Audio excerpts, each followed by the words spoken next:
Think Life Coaching, empowering you to achieve your goals. Hi there, it's me, Coach Shiv from Think Life Coaching, bringing you some TLC. Hey, that could be a tagline for my company. So, how are you all doing, folks? It's been a while since I caught up with you in one of these videos, but I've decided to do another series now.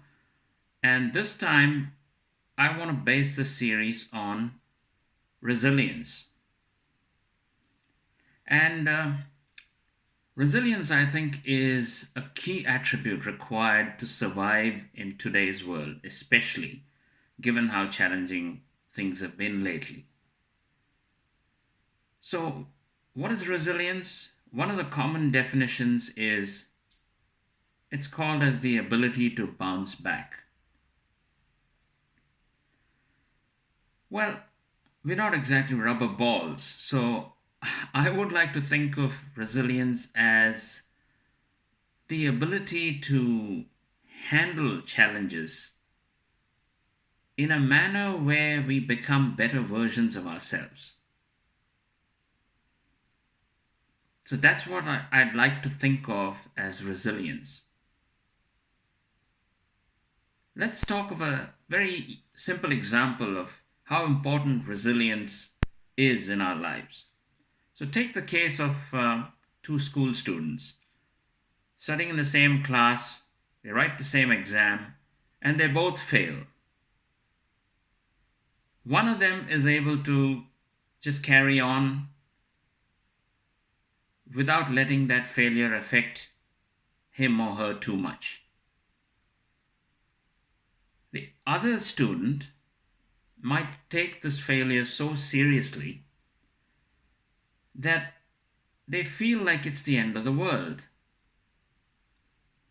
And the real tragedy is that sometimes these kids go to the extreme of ending their lives because they had a failure in school. Now, how tragic is that? People like you and me who have been on this life journey for a while know that a failure in a school exam is so insignificant in the overall scheme of things, right? So imagine how important resilience is in a person's life. It's important for us not to see every C as a C. Did it get too confusing there?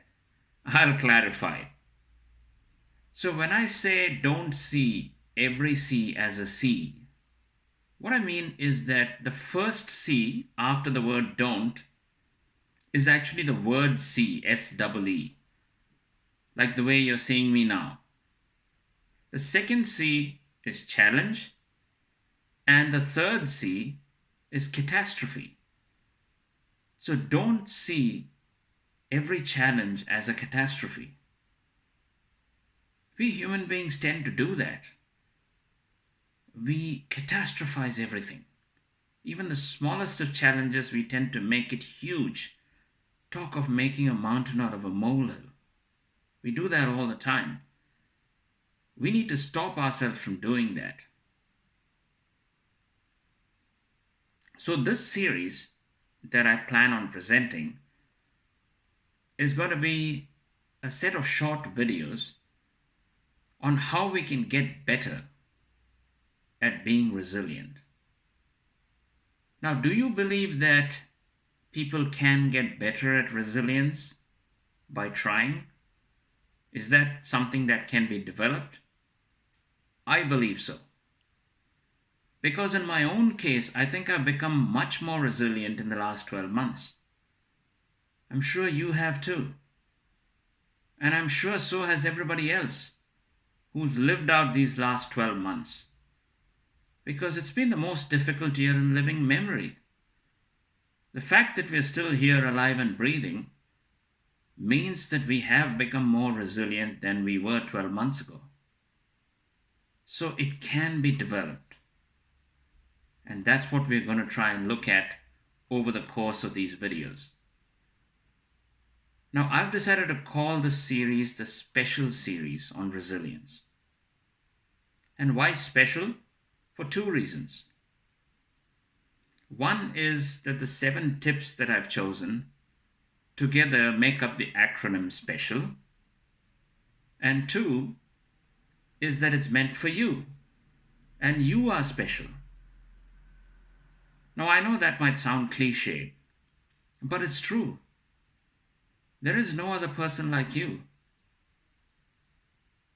At least on this planet. We don't know about the other planets yet. So that makes you special. And therefore, I'm going to call this series the Special Series on Resilience. Because, my friend, if 1 in 7.8 billion is not special, I don't know what is. So I'll meet you in the next video when I talk about the first tip for developing resilience. Till we meet again, take care, bye-bye.